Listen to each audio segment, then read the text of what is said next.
and welcome to this edition of DeFacto Review, a weekly roundup of the biggest stories shaping Mongolia. Here with us tonight is our commentator and economist, Jargat of DeFacto. Good evening. And my name is DeFacto. We're live on Facebook at VTelevision, and we want to hear your thoughts, so send us your comments on Twitter with hashtag Jargat_DeFacto. Coming up on the program. Public governance has been relaxed. There is no government without taxes. The S.ZORIG case has still not been closed. So let's just jump into our first topic. So the number of officials connected to the SME scandal has increased in the past week. And earlier, in connection to this, the Mongolian People's Party's Management Council had a meeting earlier this week. So what was discussed during this meeting? That was logically expected meeting because this ruling party is so much deep in scandal. But this is the only scandal that we know so far, but and many other scandals to follow. But nevertheless, the management council of this People's Party got together to discuss proposal by the Prime Minister, who is also the head of this party. He was suggesting that the Speaker of the Parliament is to resign, must be resigned. Also, Mr. Hayeng Hirva, who is the Caucasus head in the Parliament, and a mayor of Ulaanbaatar city. These three people must be resigned. That's what he said. And that the Management Council had discussed the issue. And it has 29 members, and 28 of them were present of that meeting. And they agreed to fire Mr. Hayeng Hirva from the Caucasus head positions, and also mayor of Ulaanbaatar city also to be resigned. But the procedure is the Ulaanbaatar city mayor this issue is to be discussed among the city Horal members, and they have officially endorsed that decisions, where we do expect they will do the same. Why also Batbold was mayor of Ulaanbaatar city, according to the Prime Minister, is connected with the 60 billion Tugrik scandal of this party before the election. There were discussions which was recorded, and the recording was revealed, and that according to that video recording, they were going to sell almost all state positions at certain prices, depending on the level, and they were estimating some 60 billion Tugriks they will gather in the party, their political party financing fund. So Batbold is there, and also all along with all this acquisition, his wife got 500 million Tugriks from, again, the same small medium enterprise fund. So he is now, these two persons are out their position now, procedurally is to be approved.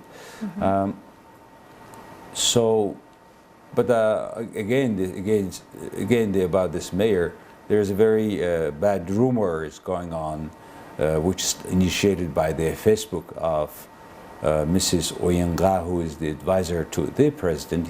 She is responsible for human rights advisor of the president. She posted in her posting. She said this mayor has a different sexual orientation. She has a proof. She has videos that she can put on the open. And that started a big rumor about him. He made a statement that no, it is not the case, etc., etc. So, which altogether show how much disgust in coming all these political fights and all these things, hearing, then revealing, selling videos started by Mongolian politicians. So you can see the level of cultural level of the political competition in this country.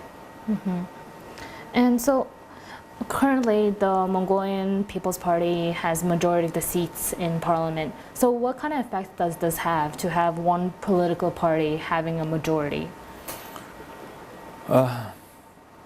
That's good. That's what you would expect. They will be unanimously making many decisions. But actually, it turned out that this People's Party has a huge division, like a Democratic Party as well. So these two major political parties that are ruling the country, either in coalition or separately, they have both big problems of leadership. And that's why they have been dividing. Now, it's very clearly the 65 out of 76 seats they got, but one parliament member was fired because of the rape case. So now the remaining 64 is exactly divided now by 32. And now we guess that because all Mongolian parliament members, almost, we have 18 cabinet members, and all of them are parliament members.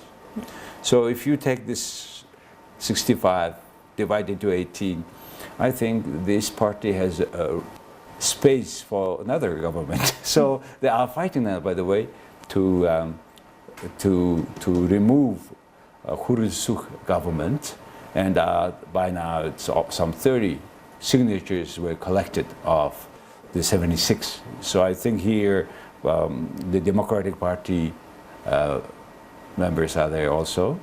So most probably, or the big probability that they may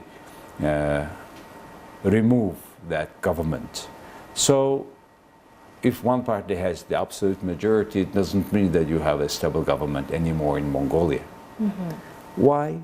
Because even the one person is resigned, or we change, or we even put the new ministers now, new cabinet, it is this scandal around now is just a tip of iceberg.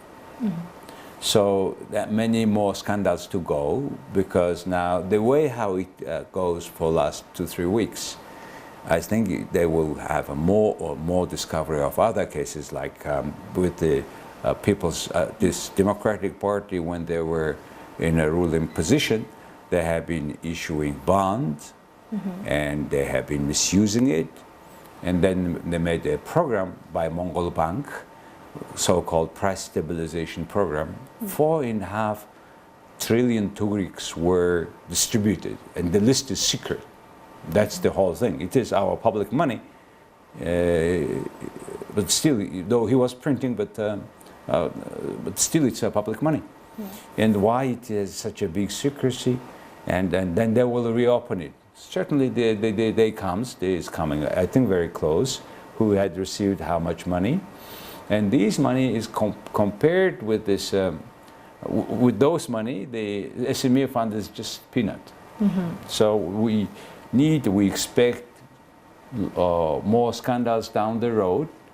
But overall, my take is Mongolians are understanding deeper who are these people, and they are becoming more angry, and to demand that every of them who took our public money to their own benefit through their wives, children's company, etc., they must have responsibility. So that means Mongolian government is going to be a little bit cleaner than now in the future.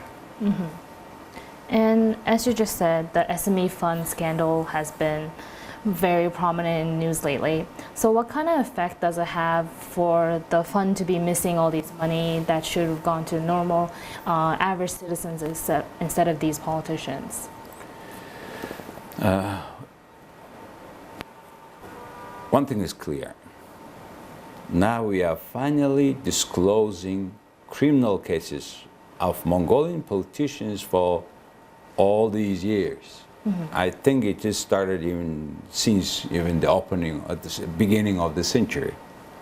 Now all these leaders were stealing, and now we are just discovering those because of these people who are today, by now 14 or so, 15 parliament members already connected with this SMA cases, 2 ministers, mayor, and many other people.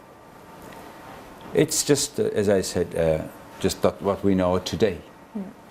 But we don't know a lot many reports of those just I have mentioned, I mean here, for example, what was done in Mongol Bank during 2012 and 2016 in this period. By the way, this report was made after an investigation by Parliament Group headed by Mr. Ayur Sekhan, Parliament member Ayur Sekhan, and several other Parliament members. They have put their report now finally on the parliament.mn, which if you can read through, then there are already so many violations, which somehow being ignored by the parliamentarians now, up to now. Now, as soon as they start opening these SME cases, now they will start opening the other cases. And that the same thing to follow what happened with the bond money. And there is another crazy financing called 888 projects. We don't know what happened with these projects. They build trillions of dollars given to this group of companies. We don't know the report, and we should have its report. And also the misuse of some money devoted to ASEM meeting organization in Mongolia, which ASEM meeting was politically of very high importance for Mongolia. It was a nice event.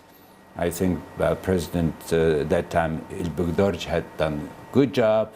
It has raised Mongol reputation, but it doesn't mean that we have to make a silence on the misuse of the funds. And I mean, it shows that this become a habit of these politicians to misuse public money. And at certain times in Mongolia, we don't know whether our minister speaks about his company or about his industry he's responsible for. We don't know. And neither the investors. So that's in this situation how you would expect the economy is growing. No.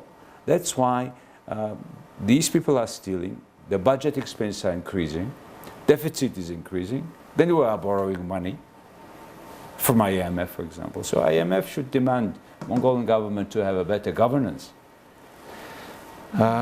So many things to be ahead. And so our second topic is a little bit more elaboration upon this SME fund scandal. So the Chamber of Commerce recently issued a statement saying that if this case is not handled fairly or properly, businessmen may not pay their taxes. So do you think this is fair? I think every struggle or every fight for the better things, for truth, is fair if it is within the law. But not to pay tax is not within the law. And unfortunately, I understand the chamber, the president of Chamber of Industry of Mongolia, Mr. Laugwajev, had made this statement, and he said that the management committee or board of the Chamber of Mongolian Commerce made that decision, he said.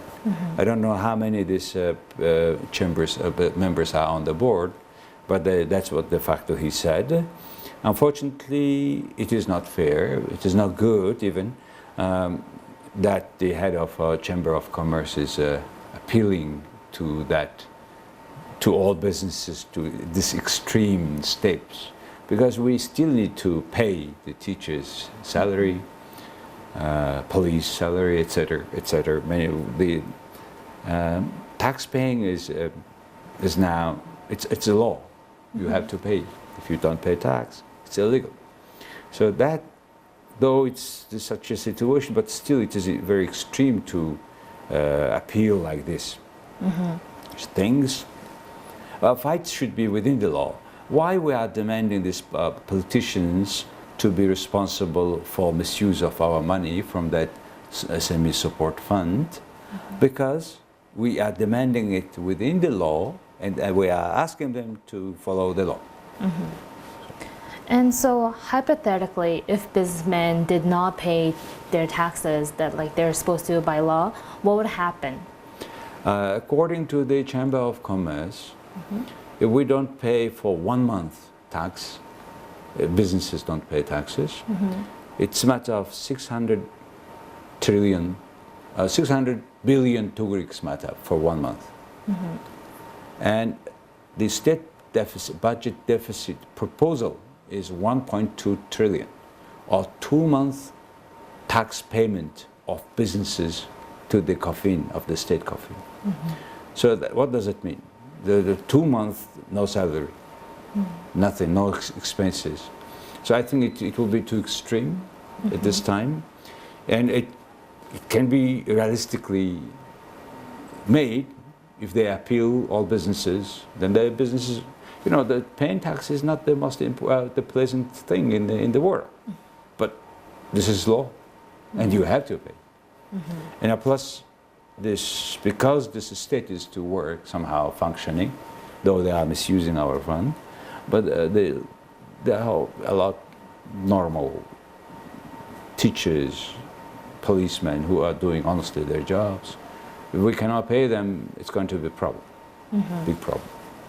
And so, would this create an unstable economy? Would this have an adverse effect on the economy? Oh yes, of course. Just not paying for 1 month salary of the public officers, those at the border, those who is regulating, let's say, Ulaanbaatar, the police, traffic jam. Can you imagine if the police is not there, and our lights, maybe it can be, the traffic lights can disappear or not switch on? What kind of chaos will be in this town? If the, now we have anyway, we cannot move much faster anyway, but then it will be complete stop of the whole city. That's what the complete stop of the economy, delivery. It's going to be a big problem. And so, moving on to our third topic, the infamous case of S.ZORIG's murder case was recently unsurfaced in the media again.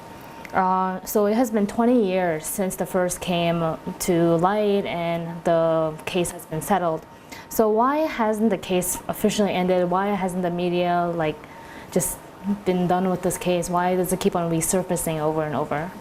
That's very interesting. The answer to this question will be very interesting, because whenever the political situation is becoming very high, tense, then this third case is coming again and again. Through this case, there are certain people interested to keep a mouth, say, for particular politicians.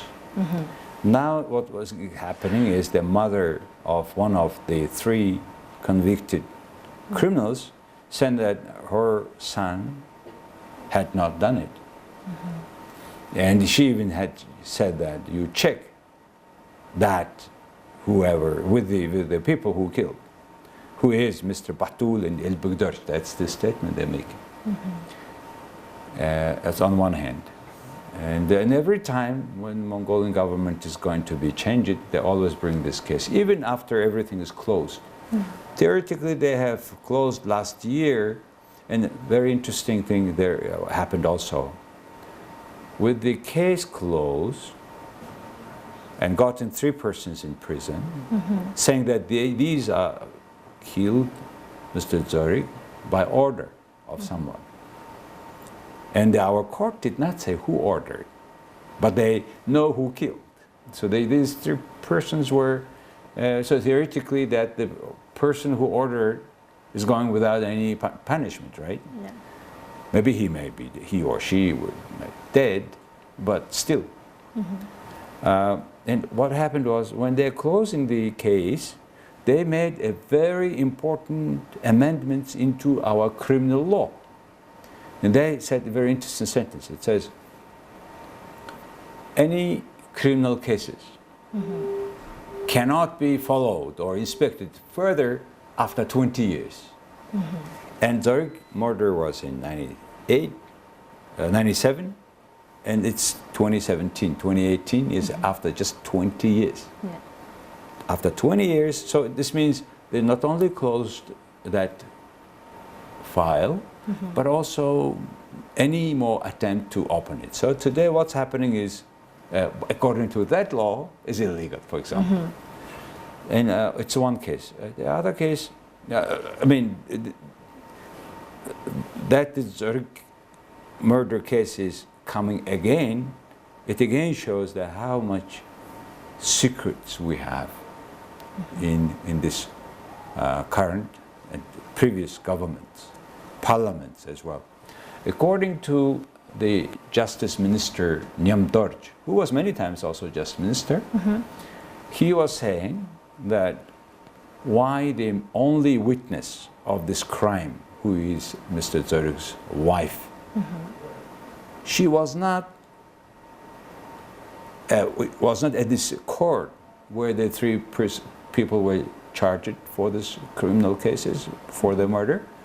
And she was not called for this court. She's the only witness. And later on she said, no. She said there were two persons, but now they are turned out three persons. One. Secondly, she also, after this court, she said that this person I don't know. So that this sort of secrecy is around this case, and this case is being used some kind of political weapons against certain people to keep their mouth shut. And it's just one example of how they keep each other's secret. Those who had access to these files, those who had power, they are just now using this case and many other cases. Justice is like also used as a weapon for their own interests in Mongolia, which is unacceptable and which one day must be stopped if we want to have a normal democratic country. And so you mentioned earlier that the statute of limitation was 20 years before. However, there were a couple of amendments made to the criminal law which became into effect in 2017. And so do you think which extended the statute of limitation, do you think this case, this extension of statute of limitation was connected to the S.ZORIG case? Straight away. According to Mr. Bold, the parliament member, he said that now we want to establish temporary standing committee of the parliament to check why this amendment is made in the criminal law. 2017. In 2017, they made this law that never not disclose anymore or not further go on this criminal case. So I think Mr. Bold will succeed to have this temporary standing committee on this case, and the truth will be revealed, and Mongolians will know exactly who is behind of all these things. But personally, I don't believe our current politicians that they will go all the way through this case. Probably next generations may relieve. Well, is there any other things you would like to add on to any of the topics? To the topics, I think what's happening in Mongolia is good, great. That was we were waiting for many years. Yes. Now finally the Bandura box, how they call it, opened. You cannot put back the smoke. Yeah. And it is the opening of many other, even bigger cases of plundering our money by those people whom we have elected. First point I want to tell. Second is, all citizens of Mongolia should have also responsibility for that, because it is those whom we have elected. And we forget that democracy is participation. Not only one day of election, but in between two elections there are some 1,300 days. We should be working, participating every day. Otherwise, that what is happening today will be never ended in this country. As a result, inequality will be increasing, our money will be decreasing in value, and the living standard of majority of people going down while few goes up. So it is a matter of our future. So that's the more deeper understanding of our citizens happening. That's why I think it's good what's happening. Well, thank you. Thank you. So this concludes our program for tonight. Thank you for joining us. Please join us next week at the same time. Good night. Have a good evening.